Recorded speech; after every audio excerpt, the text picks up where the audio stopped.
Hello everybody, Eleanor and Eleanor's place. I've just cut the grass, trying to keep on top of it.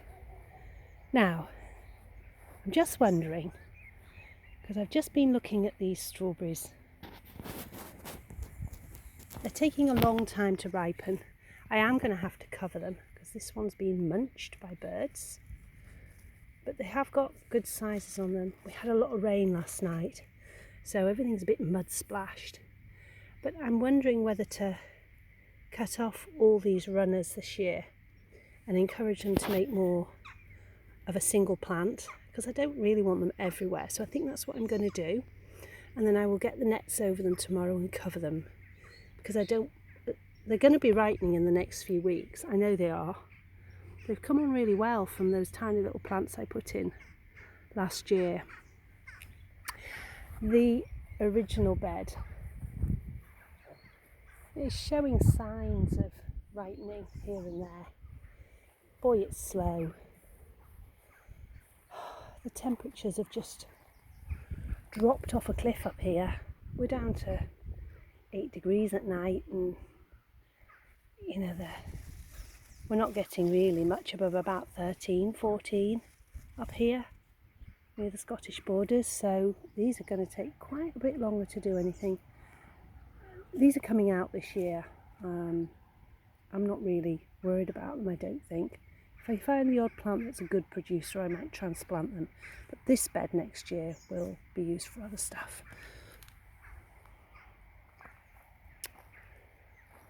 I put these leeks in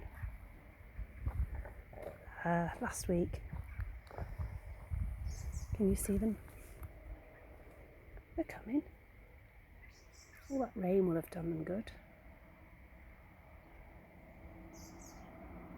But are they? Bees. Can you see the bees on there?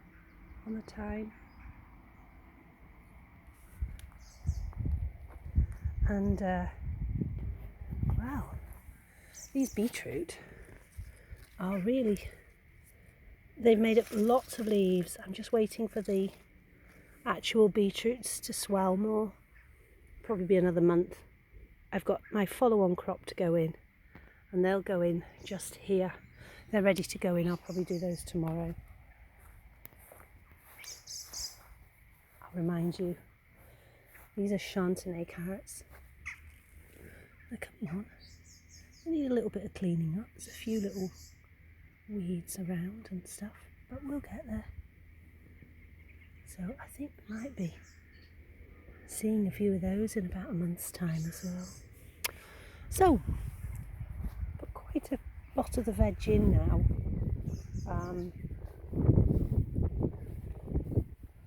These lettuce, cut and come again. To be honest, I've been just pulling them up as a ball, cutting the roots off and using them, but I think I will have to cut and come again with these because they're quite big. Lovely, aren't they?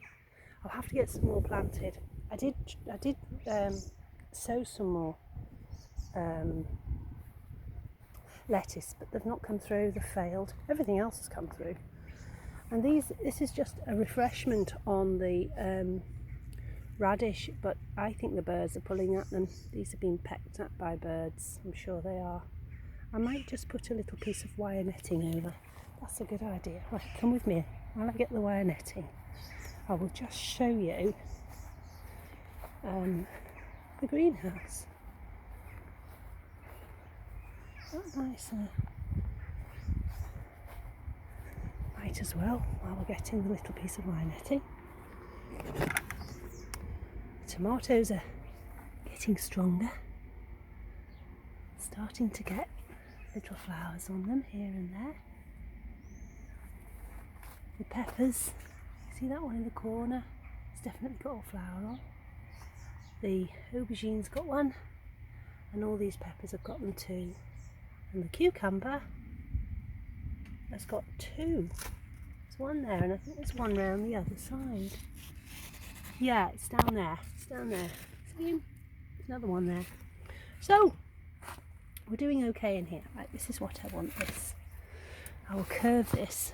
So I'm not doing this with one hand, but I will curve this and just put it over the top just to put them off a bit. It might not stay put, but I will fix it tomorrow properly. I have to go today. I've an appointment this afternoon, so I can't hang around much. Right, so let's just put this over here for now. There we go. It'll just dig it in a bit. It'll just, oh dear, that wasn't good. I was doing well till then. There we go. It'll just protect them a little bit, because I think that's birds. I put the courgettes in. This is the yellow one. Look, I'm getting little yellow courgettes already. And that's a green one over there, but I don't think there's any female flowers on it yet. I think they're all the male ones. Let's have a look. Don't think so. Oh, hang on. Ah, is that one there? Yes, that looks like one coming up there. That's a male. It's got a thin stem, but that is a female one coming up. So, yeah, maybe about the next 4 to 6 weeks we'll have lots of courgettes. These are the sweet corn. Went rather yellow, still are rather yellow. But I have found from experience that's what happens, and then once their roots settle in and they get their little network going down there, up they come and they look great. So they'll soon come up.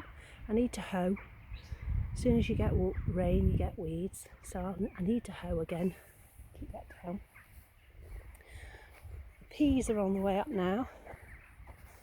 I've got sugar snap peas on the other plot, but these, I've forgotten what they are actually. Actually I think they're Altman, these, which are quite tall, so I don't think this netting will be tall enough. Goes up to there. That's only about 2-3 foot high. 3 foot high. It's not tall enough, I don't think. Never mind. They'll be alright. We'll get some out of them. I'll shut up now and let you just have a look.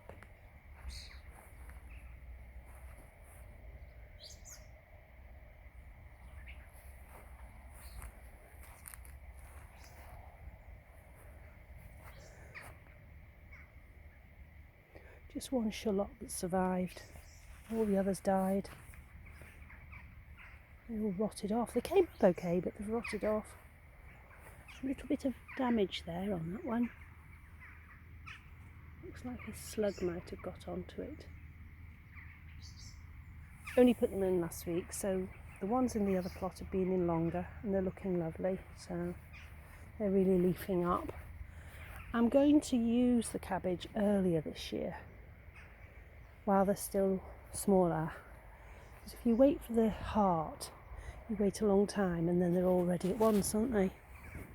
Look at those rose hips, aren't they amazing? And the smell on these roses is just amazing, absolutely gorgeous. Oh, gorgeous, absolutely gorgeous. So I think this heuchera, I think I can confidently split that in two. It's divided itself by the look of it. So I think I'm going to have a go at that and see what happens. If it doesn't look like it's capable, I'll leave it alone. But certainly physically it looks like it's okay. I've put zinnias and things in here and helichrysum just to add a bit of colour. But this is the real problem, the grass growth that comes through the fence. The fence is actually here, but the grass is coming through from the other side because the fence is folded over. So he can't cut it, and I've got to keep cutting this side now. And it's just a nightmare because it's such hard work. Never mind.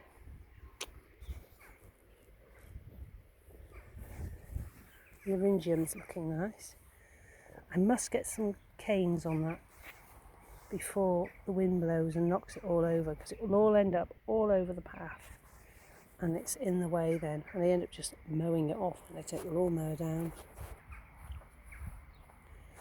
So these yellow raspberries, the autumn ones, are doing really well, coming up nicely. The ones at the other end that I transplanted with red ones are poor. I don't really know what to make of it. They're just poor, they're not doing anything. Never mind. I had 2 chikikoris in here. There was one over here in this corner, and when I came, it had got snapped off. I think the wind must have broken it. So I've got a couple of the apple squash, which when I've looked it up is actually butternut squash. Somebody gave me 2 apple squash, so I'm going to put a couple of the apple squash here at this end, leave that one there for that one, and then the other ones will go up there on that bed over there, because I've got a couple more butternut squash for there as well. It's looking alright though, isn't it? Just needs a bit of care after the rains. I tell you what though, I'm really pleased with the way these heuchera have flowered this year. They really are beautiful, aren't they? Look at those. I put them in last year. They're the ones I grew from seed, and I decided to put them in a 3, and they've really done me proud. Yeah, nice. Won't be long before the lichness will all be in flower. There's plenty of those. And the buddleia, cut that back to about 2 foot high. Look at its growth, it's gorgeous. Now this is what I'm saying about cutting back buddleia. Do it early April, right back, don't worry about it, and you'll not see all the woody stems, you'll just see all this gorgeous lush growth and loads of flowers. Worth doing.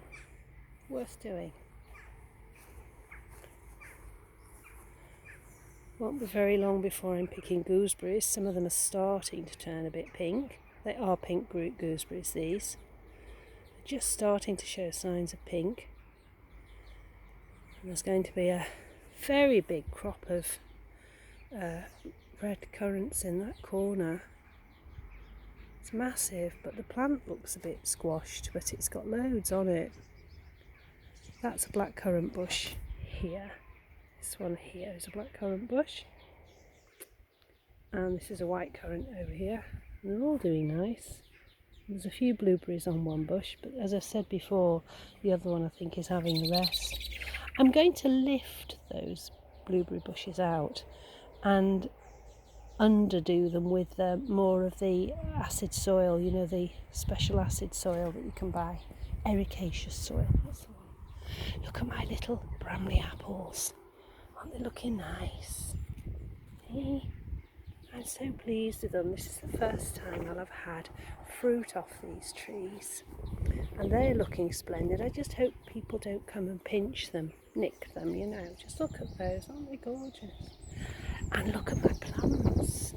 I've got some here, and this part over here doesn't have a lot of leaves, and I don't know why, but it's got loads of plums on it. Again, I just hope people leave them alone so I actually get some. Oh, and I've got one little pear. Now, can I find it to show it you? There he is. One little pear, all on his toddy. I haven't found any more, but he's doing great. One little conference pear. I'll let you know if I see any more, but I haven't spied any more while I've been round and about. Just the one I could see, and it had loads of blossom on it, but obviously it's not set fruit. Never mind. So I've already made 4 jars of date and rhubarb chutney. I said I was going to, didn't I? So, and it's lovely. So if you want to try and Google a recipe for date and rhubarb chutney and give it a try, I recommend it. It's lovely. Well, there we go. Plot 2 as it stands at the moment. I just hope it stops raining soon. I think we've got today and tomorrow with dry weather, and then it goes back to rain again. Oh well, never mind. Get the snorkel and the flippers out. Bye bye for now, everybody. Bye.